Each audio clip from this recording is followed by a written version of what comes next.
Shalom. In this week's video on Jewish philosophy, we're going to discuss what man's purpose is and what the general population's purpose is. This is a good one, so buckle up, pay attention here. The Rambam talked about in his introduction to the Mishnayos. He gave a very long introduction to the Mishnayos, and he talks about that a lot of people, all the ancient philosophers asked what the purpose of the world was. And they came up with the idea that it's to know that to understand wisdom and to understand the world around them and to come in contact with God. And the Rambam said that they also asked what the purpose of all creations are, what's the purpose of animals, what the purpose of the moon is, all these things. And they came to understand that the purpose is for the uses of man. And as everything in the world is really just for man to be able to utilize. And then the purpose of man is to understand his existence and to understand the relationship with God and to become wise people.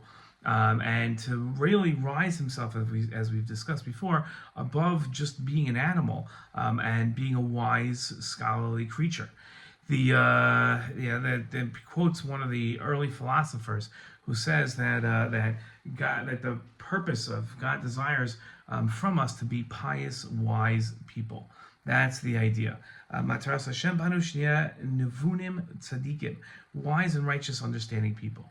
So then God says, what about the people that don't do this? What's their purpose? This is the philosopher's question. Why did God create all these millions and billions, literally billions of people that have no interest in wisdom at all? And the people, really, if you look at who are the people that are actually fulfilling the man's purpose, that are really dedicating themselves solely with no interest in pleasure or anything else, there's like maybe one of these people in every generation, or they could be even every couple generations we only find a person. So what's the purpose of all these other people? And the Rambam goes on to say that they're all there simply to serve that one great purpose, person. The one person that has their head on straight, that it could be, again, one in every generation or one in every few generations. That person, everybody is there just to serve them. The Rambam goes on to explain that if those people weren't there and there was just this one chacham in the world, this one wise person in the world, then this one wise person would have to bake their own bread, grow their own bread, plant the seeds for their own bread. They'd spend days, months of their time just staying alive. Well, meanwhile, now this person has all of these people that are there that creates a whole society around them that supports their ability to be wise. Instead of spending months trying to grow and plant and have bread, now they just walk into a store, it takes them 5 minutes, and they have what they need to eat for their entire week. That's why all these people are there. The Rambam goes on to give this parable of a person that goes out and they make billions of dollars to the point where they build these massive palaces in the desert with outdoor fountains that have water in a place with no water. And you look at this and you say, what is the purpose of this person? This person is just spending their money on nothing. And then it turns out that that one wise person one time passed by their house and was thirsty and was able to get a cup of water from that outdoor fountain.